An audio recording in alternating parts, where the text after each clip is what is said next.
welcome to Business as 7.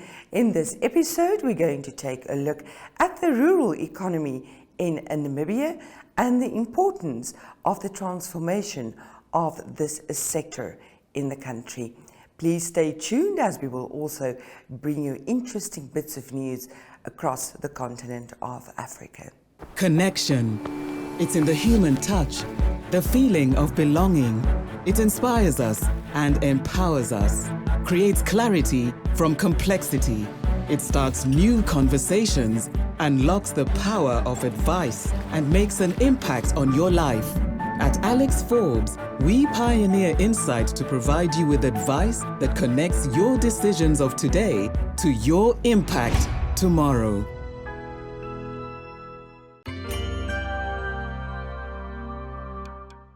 Let's start this episode by taking a look at some of the interesting business stories of the past week in sub-Saharan Africa. This report was compiled by Reuters. Here's what's been making the business headlines in sub-Saharan Africa this week. 4 environmental organisations have started legal action against France's largest energy company, Total Energies, over the impact of the group's $3.5 billion oil pipeline development in Uganda and other fossil fuel projects. The groups have lodged 4 different complaints, including failing to fight a disaster and involuntary homicide. A spokesperson for Total Energies said the company wasn't aware of the complaint. Nigeria's biggest labour union suspended an indefinite strike that had been due to start on Tuesday, after last-minute talks with President Bola Tinubu's government. Tinubu is under pressure to ease economic hardships amid a depreciating naira currency and soaring prices. The CEO of the freight rail division at South Africa's struggling Transnet, Sizekeli Mzimela, has confirmed her resignation almost a week after the group CEO also announced plans to step down. Transnet's management has been under pressure from miners, industry bodies and labour unions over the deteriorating performance of the freight rail utility. Barrick Gold said on Wednesday that it would invest nearly $2 billion to increase copper production at its Lumwana mine in Zambia. The expansion is part of plans to extend the life of the mine to 2060. And finally, Senegalese authorities have refused to lift a ban on social media app TikTok. They blocked access in August following the arrest of opposition leader Ousmane Sonko, saying the social video platform was being used to distribute hateful and subversive messages. They want TikTok to agree to the creation of a mechanism to remove accounts.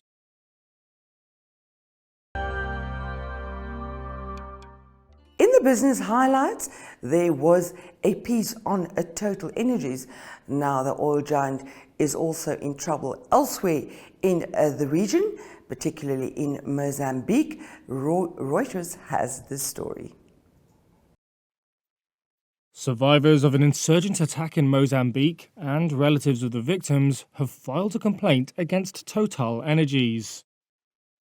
They allege negligence and indirect manslaughter, saying France's biggest energy company had failed to ensure the safety of subcontractors. Total Energies has rejected the allegations, which it said were inaccurate. Militants attacked Palma in Cabo Delgado province in March 2021. Many civilians were killed in areas close to LNG infrastructure projects owned in part by Total Energies. The plaintiffs, including 3 survivors and 4 relatives of the deceased, accused Total Energies of failing to inform subcontractors of the risks of possible attacks. They also say the company did not have proper safety or evacuation plans in place. Total Energies said it had a security plan in place and carried it out. The company said that, according to its information, all Mozambique LNG personnel and their contractors and subcontractors were evacuated. Total Energies also said that the security situation had improved in the region, where it plans to restart its LNG project before the end of the year.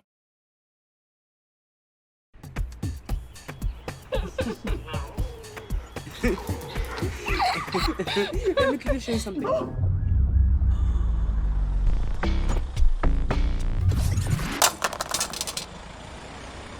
Don't worry.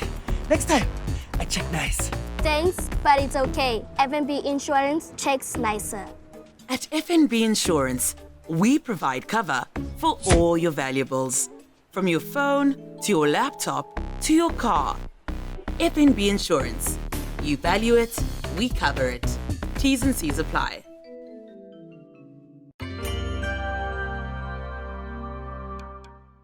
The Bank of Namibia recently hosted its 24th annual symposium, and this year they took a specific look at the rural economy and the transformation of the rural economy in Namibia. The governor of the Bank of Namibia, Johannes Gavagap, officially opened the symposium, and these were some of his thoughts. For inclusive development, Namibia must revive its rural areas. Namibia's rural areas seem to have been forgotten and have become zones of economic misery. High levels of poverty, unemployment, and limited access to basic services characterize them.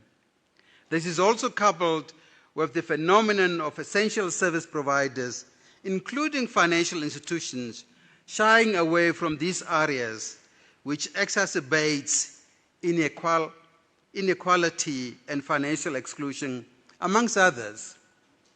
The disparity between the rural and urban areas are not only undermining overall economic development, but also aggravates social inequality and hinders the country's progress towards achieving Vision 2030 goals. Namibia is witnessing a steady increase in urbanization. The pull factors are better economic opportunities, education, healthcare, and infrastructure in urban areas. Some of the key factors of rural-urban migration are the huge disparities in living conditions, as well as the lack of employment opportunities in rural areas.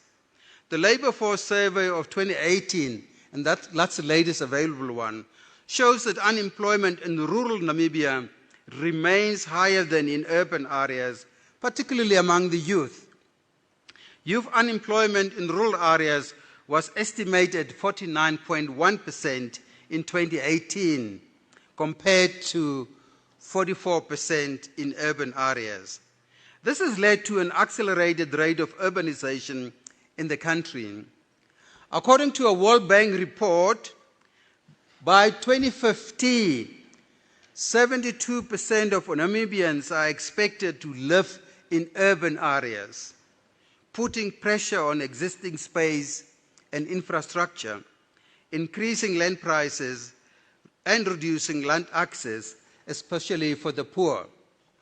This calls for careful planning and devising of appropriate policies and strategies to mitigate the situation and reduce the pace at which rural-urban migration is happening.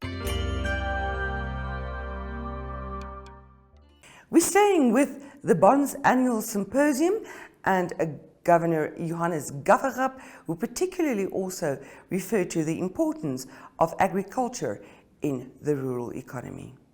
Realizing rural economic transformation is critical for Namibia's inclusive growth and development. Given the complex nature of rural development, a focused approach is required. We must identify a few key developmental and impactful initiatives that will help us to intervene and make progress on rural economic transformation. I now wish to reflect on the three key aspects that I spoke of earlier. If we prioritize as a country, this would lead us to economic transformation in rural Namibia. That's the promotion of sustainable agriculture, the development of rural infrastructure, and supporting the informal sector. Let's talk about sustainable agriculture. Agriculture holds the key to rural economic transformation.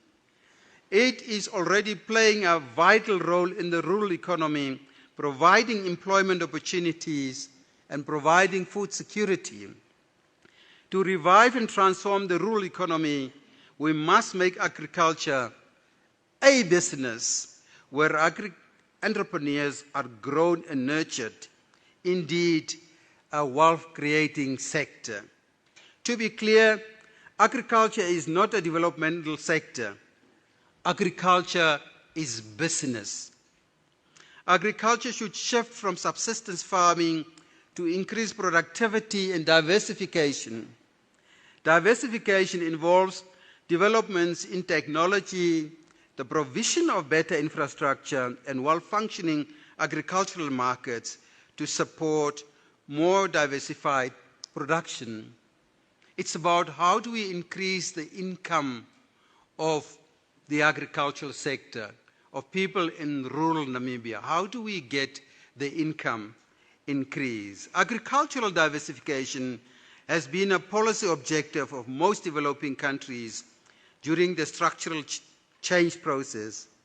Asian nations such as Japan, Thailand, and South Korea have been successful in diversifying the agricultural sector.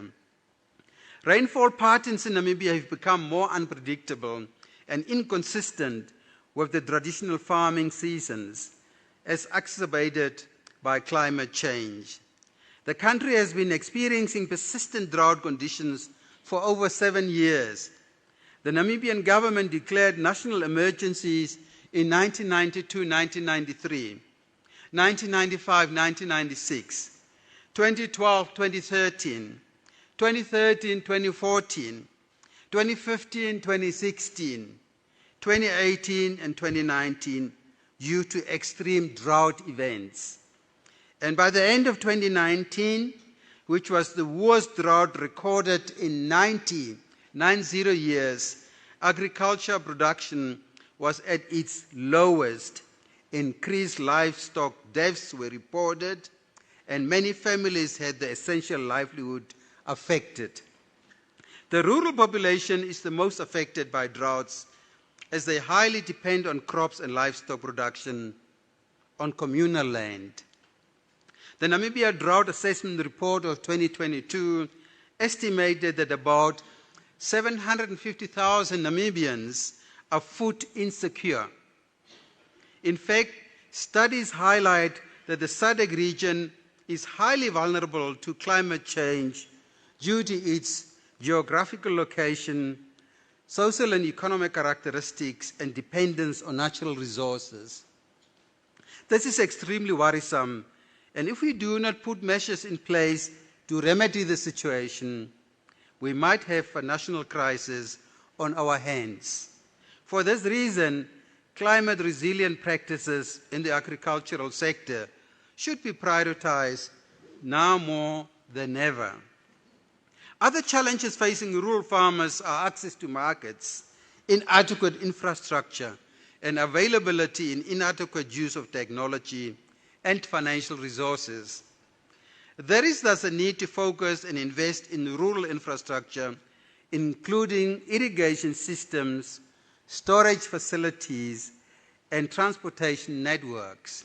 Equally, it is important to ensure access to finance and technical support to enable the adoption of modern and sustainable farming techniques. We must leverage innovation and technologies. It should not be a far-fetched dream for agriculture to use sophisticated technologies. It should definitely be possible to use robots, temperature and moisture sensors, aerial images, and GPS technology to enable more profitable, efficient, safer, and more environmentally friendly practices and methods. Such actions will go a long way in enhancing and improving rural agricultural productivity and transforming the rural economy. Therefore, the importance of irrigation schemes, such as green schemes, in the transformation of the agricultural sector and its contribution to food security cannot be overemphasized. Additionally, we must ensure the support and extension services provided to our farmers in rural areas while simultaneously preventing corruption and inefficiencies that misallocate resources from this vital sector.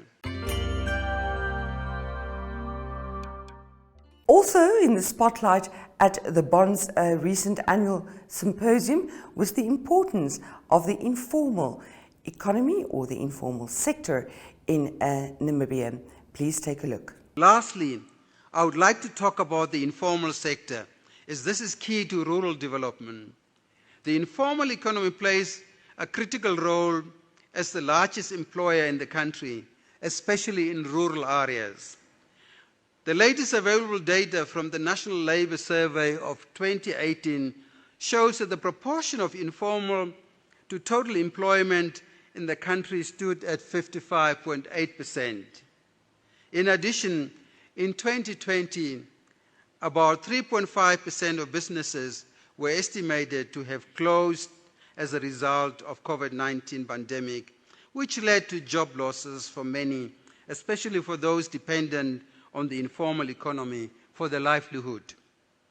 This estimate seems modest compared to the figures released by the Namibian Employers Federation in 2022, which indicate that in 2019, 158 companies, and in 2020, some 52 companies filed for liquidation in the High Court.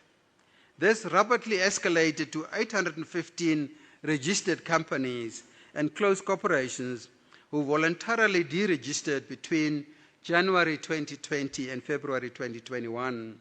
As such, if the total number of businesses closing down is anything to go by, in the aftermath of the pandemic, the proportion of informal to total employment has further increased. Despite the challenging working conditions for those operating in the informal economy, they contribute significantly to Namibia's gross domestic product.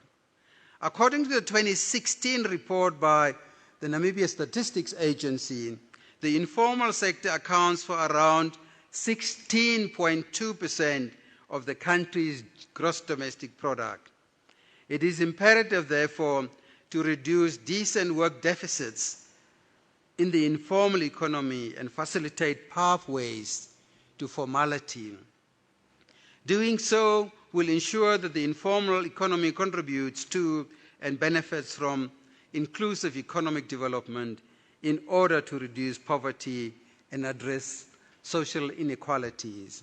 For this reason, the Bank of Namibia, in collaboration with the United Nations system in Namibia and other key stakeholders, formed a national working group focusing on studying the informal sector.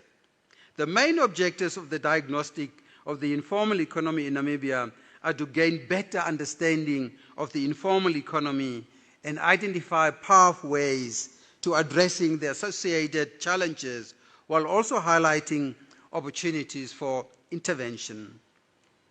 This collaboration is built upon the recognition that the high levels of informal employment in Namibia have significant implications for the country's economic and social development. Accordingly, a comprehensive diagnostic of informality is required to develop an evidence-based policy framework to address the challenge. These efforts will be complemented by the bank's initiatives towards the promotion of innovative financial services solutions and financial literacy for the rural areas, including MSMEs, youth and women.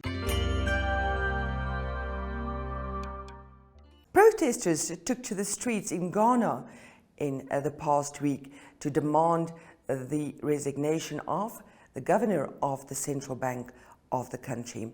Reuters has this report. Thousands took to the streets of Accra on Tuesday demanding Ghana's central bank governor resign. This protest is the latest show of frustration over rising living costs and unemployment in one of West Africa's largest economies. I want to make history. I want to get Akufo-Addo. It's enough, oh, it's enough. Many in the crowds, which converged on the central bank's head office, were dressed in red and black. Those are colours traditionally worn at funerals. There's no progress. There's nothing. Businessman Alhaji Guntu said the youth are particularly affected. They are suffering. The suffering is too much. The suffering is too much. In July, the Bank of Ghana posted a record loss of 60.8 billion cedi, or about $5.3 billion for 2022.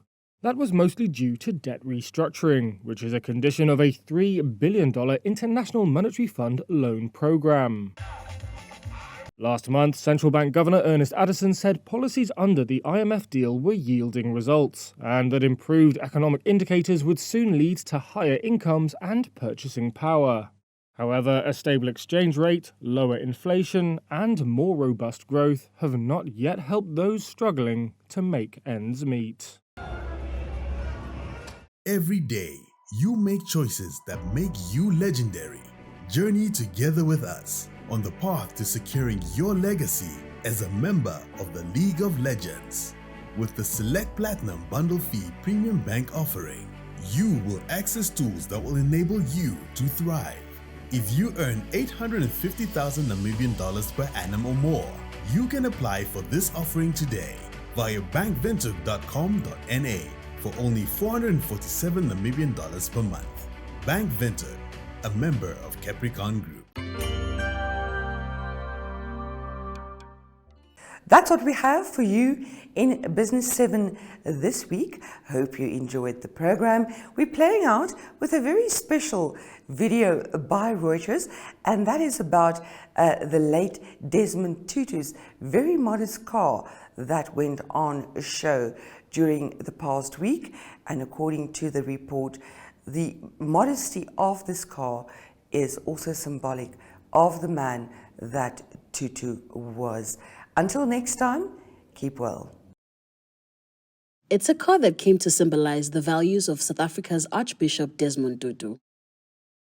A modest Toyota Corolla with manual transmission. It was what the anti-apartheid hero picked when billionaire Warren Buffett offered to buy him a vehicle in 2008. The Toyota was on show at the weekend to mark what would have been Tutu's birthday. Dr. Mampele Rampele is chair of the Desmond Tutu Intellectual Property Trust, which manages his legacy. Purpose in this country, where the blue light boys are driving these big, humongous Mercedes-Benz, the Arch chose a car that signals his sensitivity to the inequities of this country. Tutu gave cash left over from the US investors present to the poor. The car is now on display in Cape Town, where Tutu lived most of his later life. He never interfered in how you drove or how fast you are. Mthunzi Xashe was the Archbishop's driver. No trip would start without a prayer. Before a trip, once he gets in the car, be quiet until he finishes praying. And then we can go wherever we're meant to be going. Tutu was awarded the Nobel Peace Prize in 1984 for his non-violent opposition to white minority rule. He was described by former President Nelson Mandela as the voice of the voiceless. Tutu died in 2021. Saturday would have been his 92nd birthday.